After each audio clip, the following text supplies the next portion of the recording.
YouTube? I'm Tom Morrow, and this is my co-host, Al Dente, and we are World of Pro Wrestling. Where we give our opinion on the current state of the wrestling industry today, and today our topic is... the rise of CM Punk. At Money in the Bank. CM Punk said what he was going to do at Money in the Bank, and that was win the WWE Championship from John Cena. And in all, the pay-per-view happened to be very good. In fact, it was probably one of the best pay-per-views in the last 5 years. And the two best matches of the night was the CM Punk John Cena match and the Raw ladder match. But before we get to that, let's cover all the bases here and talk about the other matches that were included. And that first match was the SmackDown ladder match. Yeah, I was surprised to see that it was the first one. I was expecting the Mark Henry Big Show first, but that came up. It was pretty good, but you know, you have your own little thing about Kane, right? Yeah, well, the SmackDown match is nothing without Kane. Or any ladder match involving Money in the Bank is nothing without Kane.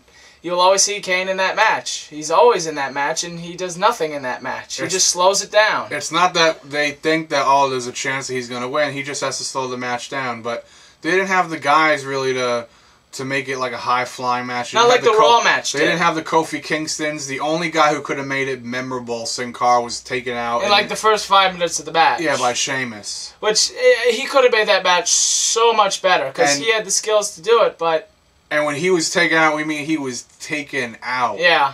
I mean, he was... His back was twitching. Oh, yeah, he was twitching.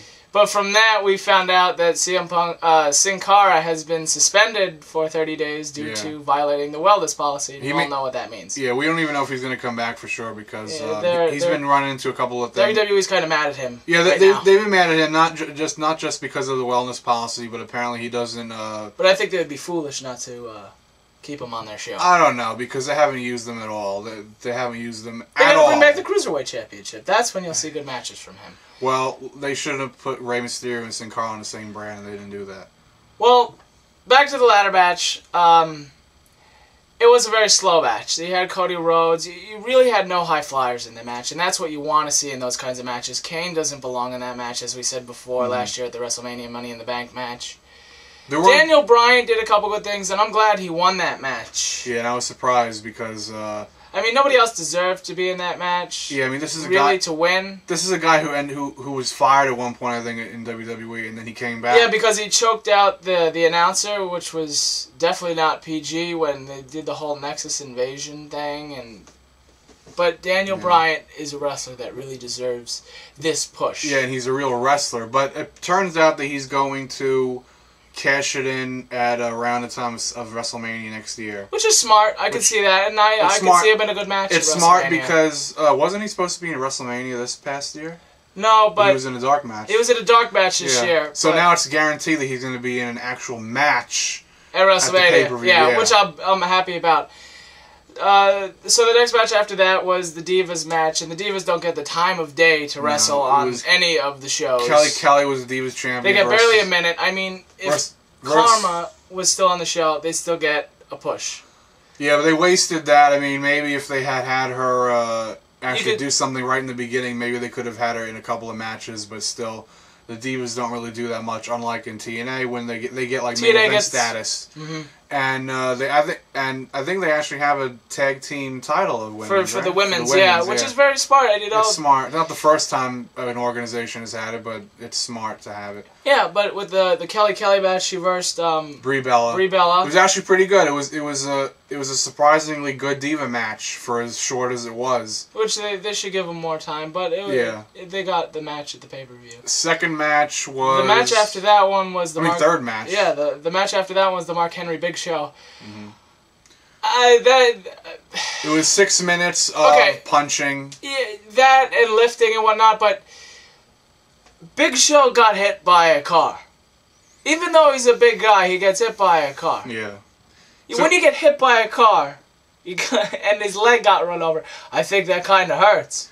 Yeah, but Big Show, he gets hit by a car, yet runs down the aisle. Yeah, we were at that show. The next week. Yeah. And then... Like nothing ever happened. Yeah, like nothing happened. And now this time, his knee was really... I mean, I don't know if it was legitimately really torn up, but he was really... Mark Henry was going to town on his knee. Let's just keep it at that. That whole feud between Big Show and Mark Henry. It was just a put on. It's kind of odd. I actually thought they were going to be the ones to break the Spanish announce table. But we'll get back to that later on. Yeah, don't worry about that. But the match after that one was the Raw. Oh wait, we forgot to say who actually won the match. Oh, well, Mark Henry won the match because he did the World's Strongest Slam twice, I think. Yeah, that's impressive on Big Show's weight. Yeah, and, well, he is the world's strongest man. I assume they're doing this because they want to But they want to give him a push towards the title. Yeah, they want, well, I don't know if, yeah, well, I guess, but they want him to be a little bit more over, at least with the fans. At least he's getting a storyline. When he was on Raw, he got nothing. Yeah, he was a part of Team Apple with Santino Marella, which is kind of sad. It's better than coming out once in a while and saying, I'm gonna kick your ass, and you do it, but you're not in a real storyline. So this is the best he's had in years. So the match after that one, which was the second best match of the night, was the Raw match. They had the right people in that match. The best. Kofi Kingston, they had The Miz, they had A-Ride, they had Mysterio, they had Alex Riley. Del Rio, and they had Evan Bourne. Evan Bourne, man, he should be getting the push, which he is. I thought Evan Bourne was going to win. He should, the way he does this. Yeah, but it turns out that Alberto Del Rio won, which was fine, but... Tell you the truth, I was shocked that he won the Rumble, but this match, the way they played out this match, it was a great match. They used the ladders to perfection, they did the right jumps, they did the right things. Evan Bourne did his, what's his name? And unlike Airborne. That was amazing. Airborne off the ladder on the outside. I mean, it was great. It was amazing. I mean, unlike the SmackDown match where you only had like 2 people in the ring at a time, you had all the guys in the ring. You had all the ladders set up in the ring, and you had all 8 guys. Going at it. I mean, everybody's flipping everywhere and jumping and doing their moves. They put the Kofi Kingston, Mysterio, and Evan Bourne in that match, man. Those 3 made that match great. Yeah, I mean, they... And then how Del Rio ended it by taking Ray's mask off on the top of the ladder? Original. It was good. It was also funny in a way because those 2 have had, like, kind of... yeah, it was very smart the way they ended that match. I'm not... Like, I think one was trying to say, like, I'm more Hispanic than you. And it was just... It was weird. Not really funny, but it was just odd because they have a very weird relationship, the 2 of them. Yeah, but that could play out in the future. You could see matches between those 2. If Del Rio actually cashes in and wins the title, I could see Ray going for that. Yeah, well, we'll get to Ray later. And then, again, the match, so Del Rio won that match, and the match after that was Randy Orton versus Christian. It could have been better, match, but the back and forth between Christian and Randy Orton was...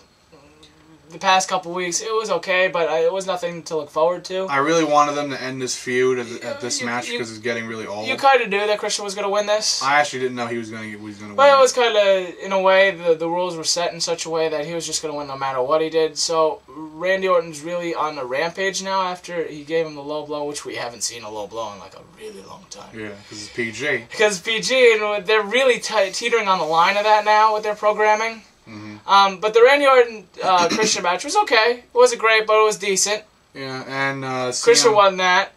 Christian won the match, and after the match, Randy Orton got ticked off. Tried to break the Spanish announce table. Tried to give him the RKO through the Spanish announce table twice. Couldn't do it. I don't know how that's possible, but I guess his move is just not strong enough, like the pedigree or the rock bottom.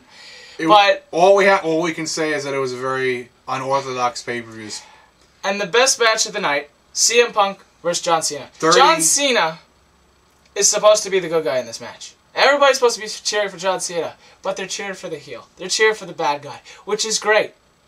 Because it means that they're pushing the right people here if CM Punk should be in the title contention. It's weird how people don't cheer for the good guy. That means he should be the bad guy.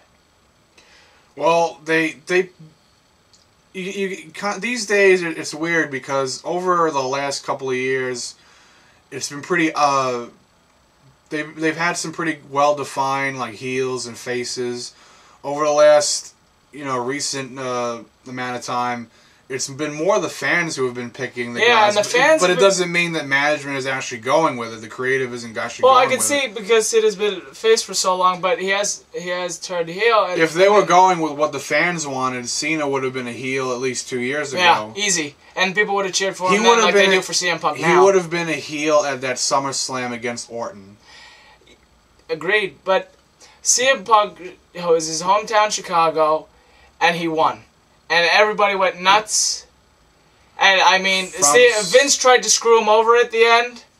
And Cena didn't want that. Tried to pull another Montreal screw job. And that didn't happen. And then John Cena went back in the ring after he punched the vice president. Vince sends John Laurinaitis down to the ring. And Cena knocks him out. And Cena knocks him the heck out. I mean, knocks him the heck out. Yeah. And he's on the floor. And then he gets back in the ring. And then CM Punk gives him the go to sleep. And he wins. And the arena goes nuts. Crazy. Nuts. For the heel. Yeah. For the heel. The good guy loses, and everybody's going crazy for the heel that he won. Which is amazing. That's telling you something. And then we have Vince coming down again. But they didn't fire Cena. No, they didn't fire Cena. They didn't fire Cena, and that's what I was looking forward to. I never really expected them to fire Cena anyway. I thought they might, and he takes a break for a while, but... I don't see him. CM Punk wins, and then he takes random photos of the title, and the following Monday night, Vince comes out and has his whole kind of King of the Ring tournament thing for the WWE Championship. It's the start of the tournament. The end of the tournament was last night. And Vince got fired, and Triple H became the head COO. Like the chief officer or something. Chief operating officer. Chief operating officer. Yeah, and then we saw Rey Mysterio win at the beginning of Raw last night. And then at the end of Raw, guess who wins? The People's Champ. Yeah, John Cena. John Cena. It was... I don't know if this is history making. I don't know if this is history making. The Nations Champ. I don't know if this is history making because... Rey Mysterio had it for less than 2 hours. He won the title, and he lost the title in the same night. They keep doing this to the champions. I don't know if this has ever been done on Raw. I know it's been done on other pay-per-views in WWE, but I don't know about Raw. But, so then, John Cena's champion, I don't know, for what, the 9th time? Which is ridiculous. CM Punk comes out. New music. He's hired. Comes in the ring. John Cena holds up his title. People cheers. CM Punk holds up his title higher. He gets the crowd to roar. Yeah. So, I'm looking forward to seeing the CM Punk storyline go further. Alright, Al, I think that's all the time we have for today. If you liked our video, we've got 2 words for you. Please subscribe. Also, you can follow us on Twitter at AlWPW, Tom at Twitter.com. And the question today is, what is your opinion on the 2011 Money in the Bank pay-per-view? And what is your view on the CM Punk storyline? Please leave your answers and comments below. See ya. Keep in the ring, YouTube.